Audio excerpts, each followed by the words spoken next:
والله دنيا ممكن خلاص قيامته يجي قدام. والله واجد لطوبة ممكن موت بعد 1 ساعة. والله واجد لطوبة شنو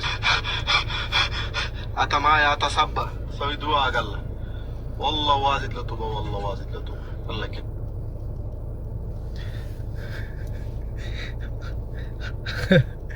அஸ்ஸலாமு அலைக்கும் வரஹ்மத்துல்லாஹி வபரகாத்துஹு. அன்பான அனைத்து உறவுகளுக்கும் இனிய மதிய வணக்கம்.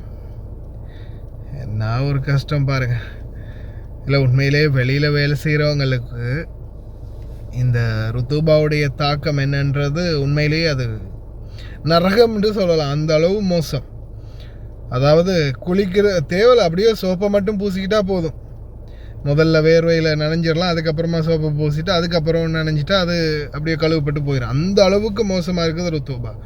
இது ஒரு ஒர்க்கர் வந்து அவருடைய பாபாவுக்கு அனுப்பின வாய்ஸ் அவர் ட்விட்டரில் பதிவிட்டிருக்கிறாரு. அதே மாதிரி கோயத்துடைய வானிலை அவதான மையம் மிக முக்கியமான important weather alert for everyone அப்படின்னு தெரிவிச்சிருக்கிறாங்க.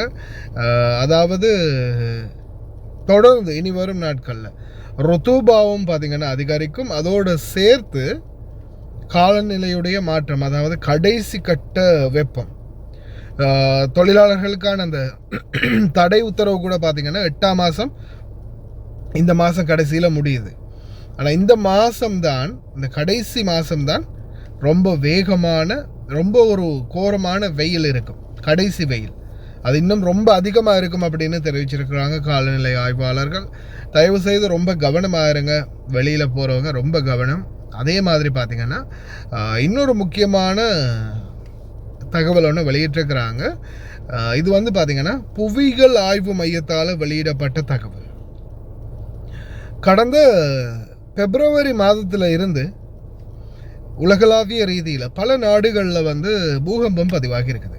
பிப்ரவரி 22ஆம் தேதி மலேசியாவில் 7.1 ரிக்டர் அளவிலான பூகம்பம் பதிவாகி இருக்குது. அதுக்கு பிறகு பார்த்திங்கன்னா ஏப்ரல் 1 இந்தோனேஷியாவில் 7.4 ரிக்டர் அளவிலான பூகம்பம். அதே போல் பார்த்திங்கன்னா ஏப்ரல் 20ஆம் தேதி ஜப்பானில் 7.4 ரிக்டர் அளவிலான பூகம்பம். அதை அடுத்து ஜூன் மாதம் 7ஆம் தேதி பிலிப்பைன்ஸில் 7.8 ரிக்டர் அளவிலான பூகம்பம் பதிவாகி இருக்குது. ஜூன் 7. அதுக்கு பிறகு பார்த்திங்கன்னா மார்ச் கூட மிஸ் ஆகியிருக்கு எனக்கு இந்த இதில் மேப்பில் போட்டிருக்கிறதுனால. மார்ச் 24 டொங்காவில் 7.5 ரிக்டர். மார்ச் 30 பார்த்திங்கன்னா வெனேட்டோவில் 7.3 ரிக்டர் அளவிலான பூகம்பம். அதுக்கு பிறகு ஜூலை 17 மெக்சிகோவில் 7.3 ரிக்டர் அளவிலான பூகம்பம் பதிவாகி இருக்குது. June 24 7.2 Richter. June 24 7.5 Richter. இது எங்கன்னா வெனிசுலாவில் ஜூன் 24ஆம் தேதி மட்டும் 2 பூகம்பம் பதிவாகி இருக்குது, 7.2 மற்றும் 7.5. அதற்கு பிறகு பார்த்திங்கன்னா இப்போ ஆகஸ்ட் 10 கொலம்பியாவில் 7.4 ரிக்டர் அளவிலான பூகம்பம் நேற்றைய தினம் பதிவாகி இருக்குது. உலகளாவிய ரீதியில் பல நாடுகள் இது வந்து ஒரு சங்கிலி தொடர் மாதிரி அப்படியோ தொடருது அப்படின்றத சுட்டி காட்டியிருக்கிறாங்க புவியியல் ஆய்வு மையம். இது வந்து அட்லாண்டிக் ஓஷன் வரைக்கும் போகும் அப்படின்னு தெரிவிச்சிருக்காங்க. அதுக்கு அடுத்து அப்படியோ மிடில் ஈஸ்ட் மற்றும் கிழக்காசிய நாடுகளுக்கு வரலாம் அப்படின்னு தெரிவிக்கிறாங்க. பிரார்த்தனை பண்ணுவோம். ஒரு பக்கம் யுத்தத்தால் அழியுது உலகம், இன்னொரு பக்கம் இயற்கையால் அழியுது. எங்கே போய் முடிய போகுதுன்னு தெரியல. தற்போதைய காலநிலை இந்த மாதிரி தான் இருக்குது. தயவு செய்து ரொம்ப கவனமாக இருங்க. அதே மாதிரி இன்னொரு முக்கியமான தகவல், ஜாபர் அல் அஹ்மத் ஹாஸ்பிட்டலில் பார்த்தீங்கன்னா கிட்னி டயாலிசிஸ் சென்டர் வந்து புதுசாக ஓப்பன் பண்ணியிருக்கிறாங்க. இது வந்து இந்த ஏரியாவில், அதாவது ஜாபர் ஹாஸ்பிட்டல் சரௌண்டிங்கில் இருக்கிறவங்களுக்கு கிட்னி டயாலிசிஸ் பண்ணுறதுக்கு அதான் ஹாஸ்பிட்டலோ அல்லது அமெரிக்கோ போக வேண்டியதில்லை. இப்போ ஜாபர் ஹாஸ்பிட்டல்லையும் கிட்னி டயாலிசிஸ்க்குன்னு தனியாக ஒரு சென்டர் ஓப்பன் பண்ணியிருக்கிறாங்க. அதையும் வந்து கோயத்துடைய சுகாதார அமைச்சர் டாக்டர் அஹமத் அல் அவாதி திறந்து வச்சிருக்கிறாங்க. அந்த வீடியோ காட்சியும் கடைசியில் அட்டாச் பண்ணுறேன்னு பாருங்கள்.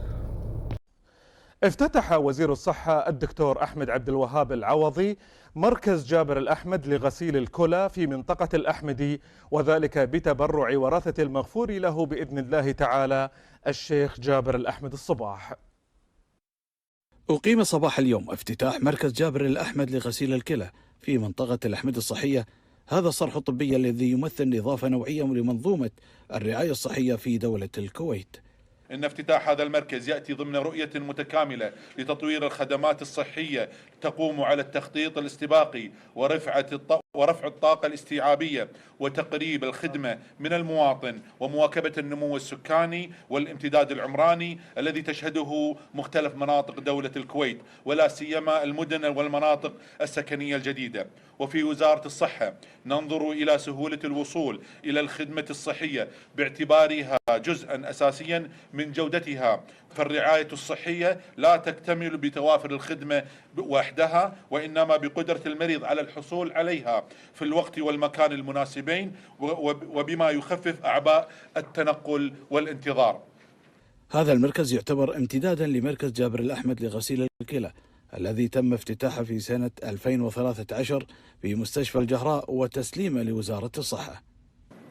أن افتتاح هذا المركز يعتبر امتدادا لمركز جابر الأحمد لغسيل الكلى الذي تم افتتاحه في سنة 2013 بمستشفى الجهراء وتسليمه لوزارة الصحة، مما يشكل خطوة مهمة نحو تعزيز الخدمات الصحية وتلبية احتياجات مرضى الكلى من خلال توفير بيئة علاجية متكاملة بأعلى المعايير، بما ينسجم مع توجهات الدولة في تطوير المنظومة الصحية والارتقاء بجودة الخدمات الطبية المقدمة للمواطنين والمقيمين.